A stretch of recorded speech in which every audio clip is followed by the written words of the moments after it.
नमस्कार मंडळी, आज आपण चाललो आहोत आपल्या विरारला आणि आज आहे आपल्या आबांची जिथे रूम आहे तिथल्या बिल्डिंगमध्ये पूजा.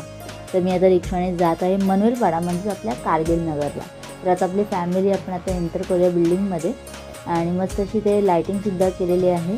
त्यासोबत आता आपल्याला साईबाबांचं सुद्धा दर्शन झालेलं आहे आणि इकडे सुंदर अशी रांगोळी काढली आहे.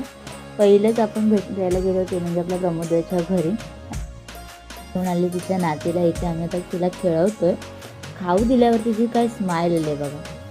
आणि इकडे मग बाबूसुद्धा आलेला आहे आणि त्यालासुद्धा आता मम्मी खेळवते. मग पप्पानीसुद्धा त्याला घेतलं. जसं मग गुड्डूला कळालं की आम्ही आलो तसं तो आम्हाला भेटायला आला. नंतर मग आम्ही गेलो प्रभा काकांच्या घरी. मग तिथून दैवी काकींना भेटलो. त्यानंतर मग आम्ही गेलो ओंकारच्या घरी. टेरेसवर सुंदर असा भजनाचा कार्यक्रम होता. बोला सत्यनारायण महाराज की जय. तर इथे मस्त इथे महाप्रसाद मिळाला आहे. तर म्हणजे तुम्ही सुद्धा या. हा जो व्हिडिओ आवडल्यास लाईक करा.